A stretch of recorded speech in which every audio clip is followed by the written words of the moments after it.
G'day. Well, I'm ready for a stroll around the QR paddock. Let's go.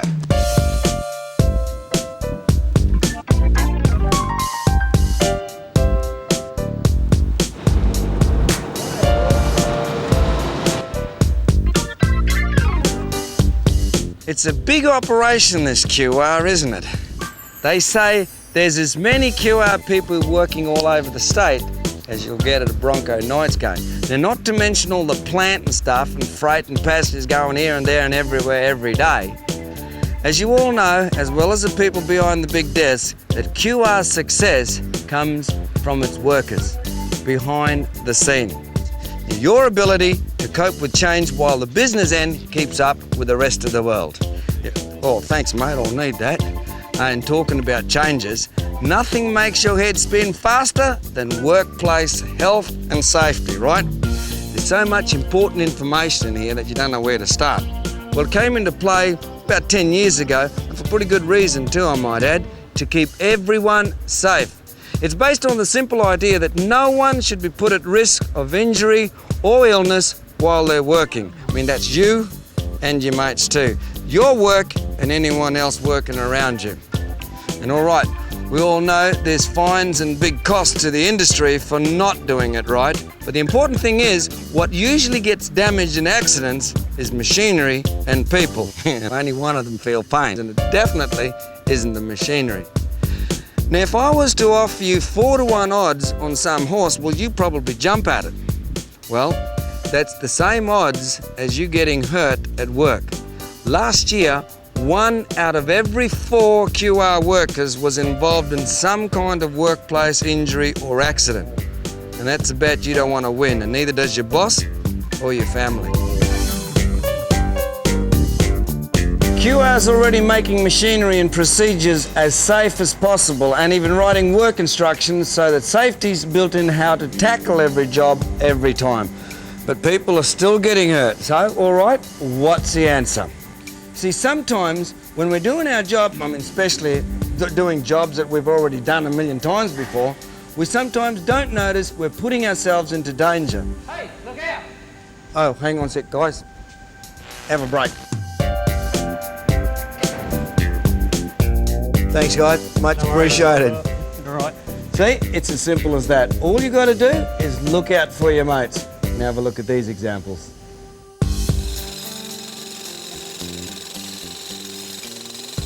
If you see someone putting themselves in danger, like that fellow on the right near the points, just sing out, "Hey, look out!" Then you can sort out a safer way of doing it. And, all right, you might feel like a bit of a Boy Scout till you get used to the idea, but it's still better than seeing your mate get hurt, isn't it?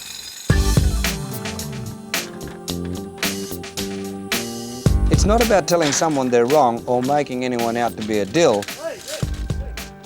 It's just looking out for your mates.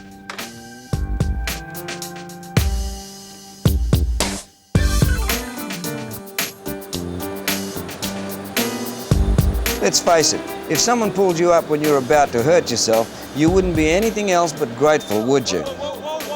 Even if you thought you were okay in the first place, right? You'd probably just be happy to know your mates were looking out for you.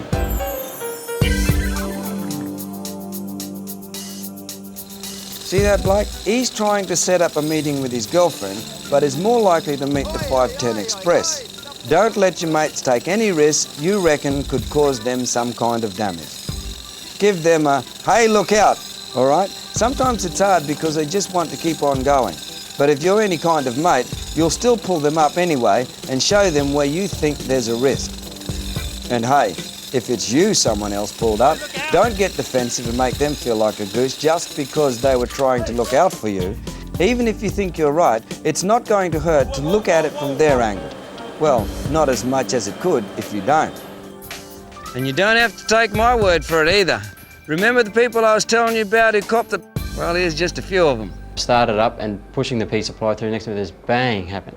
And the riving knife, which is this piece of apparatus, has hit the saw blade and wasn't bolted on properly, and it's come back, it's flown back, which has hit the mast, which is this here, it's hit there, and after it's hit the mast, it has rebounded onto my chest and it's hit me there, and after it's rebounded it's gone 10 metres past. When we use machinery, we should be putting our safety gear on. We should be looking after our mates in a situation where it's like human nature and we all get laxed and things, and if they're not wearing their safety gear, we should be not harping on them, but just reminding them all the time, saying, safety gear, put your glasses on, put your earplugs in, put your mask on.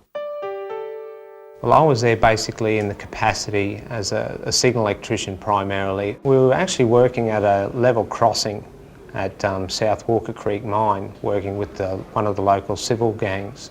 I noticed this convoy of low loaders coming towards us with 120-tonne rear dump trucks on the back. He found out that there was a train in the vicinity, and once we had pulled up the trucks, the train came around the corner. We could see the relief on their face when they saw the train coming around the corner. So we weren't just looking after our workmates, we were looking after the truck drivers as well. Just started one day, the boss came, me and my mate, and threw us the keys and said, pop down the road there and get some equipment for us. And I'm mucking around trying to find the seat belt, couldn't find it. So he said, I'll pull over, and I said, don't worry about it, you know, I'll get it. He said, no, pull over. So he pulled over, and I mucked around, got it all set up, and hopped back in again and chuffed off down the road. And it was only within minutes, bang, right in the back, a bus, pretty big bus hit us straight into a post. We both get out, walk around looking at the damage of the ute, and looked at each other, and my mate looked at me and he says, looking after you, aren't I? Hey. Then we all laughed and said, oh, the boss will have to walk home tonight. Well, I was working in a sawmill.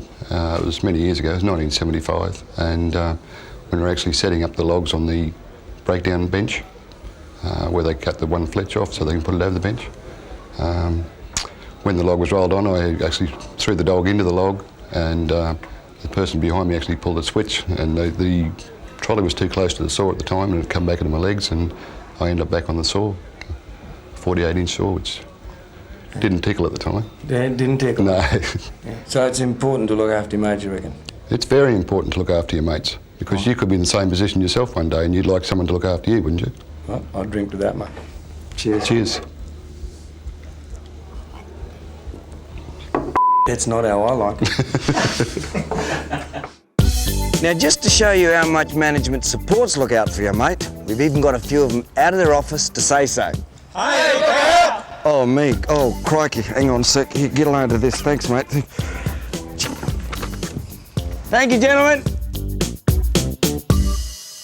I'm delighted to be involved in our campaign, Look Out for Your Mates. Safety is very important to me from three aspects. First of all, we can look at the business aspect.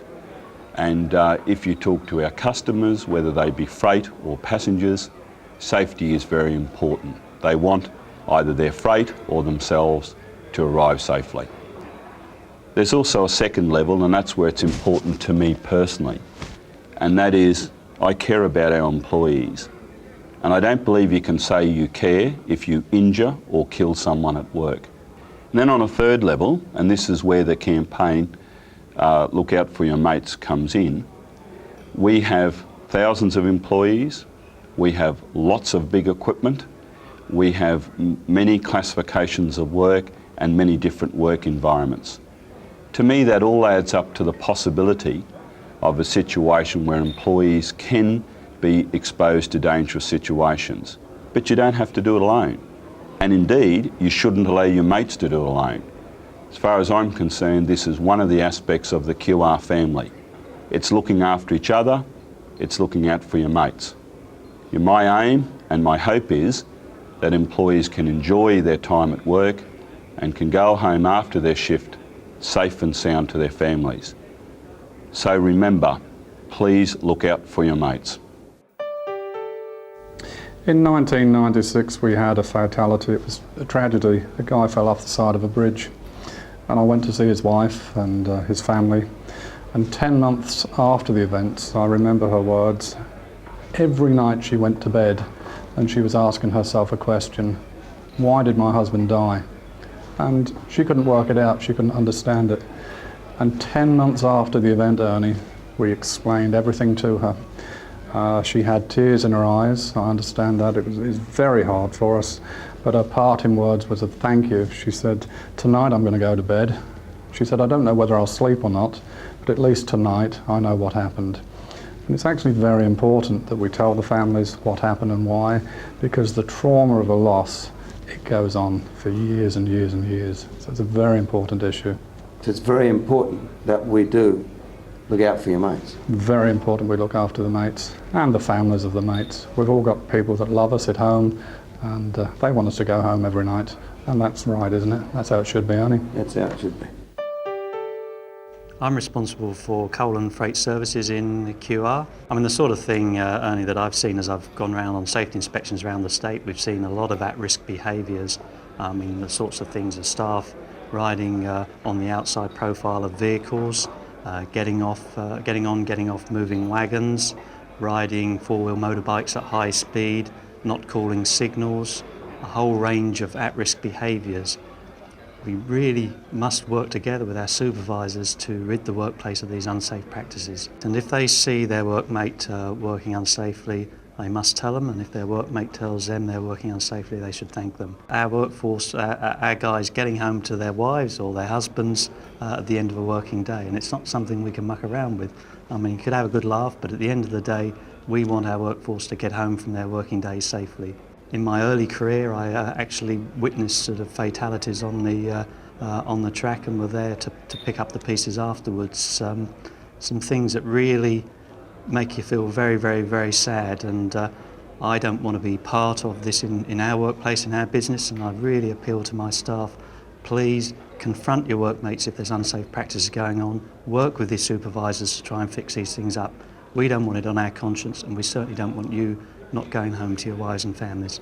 We need to look after our mates, and we also need our mates to look after us. Absolutely. So we're all looking after ourselves. Yeah, so that goes for you blokes. You've got to look out for your mates. How's that for commitment, hey? Look, you don't need me to tell you that you don't want to get hurt or worse on the job. And I hope you don't have to be told how to look out for your mates. Besides, you're already doing that with pre-start safety meetings and toolbox talk and stuff like that. And these Z cards are designed so that you can have your say about risky things in your workplace and all other kinds of stuff. I mean, every time you stick a label on a drum or make sure there's no one behind a truck that's backing up, you're looking out for your mates. Now, all we're trying to do here is to get you to take it a bit further. Well, we've been looking after our passengers for years now, so it's about time we start looking after our mates as well. Working as a team meant keeping a safe eye on each other and caring enough to say, hey, look out, when you see something that could hurt someone. So there you go. It's all up to you.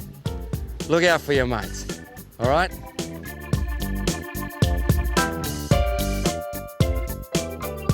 So there you have it. It's all up to you. Look out for your mates. Right, are they real? Oh, they're real! Far out. Oh, crikey, talk about an accident. I'm gonna kill the bloke who made this coffee. Just cut it out, will you? Oh, it was you, that big buffhead. So you'd probably say something along the line, Bella and Gorda. It was the same line as the theme. Look out for your mates. So remember, look out for your mates. What do you reckon, blokes? Yeah, rip it up 'em. Down the guts, bugger the wings. Look out for your mates.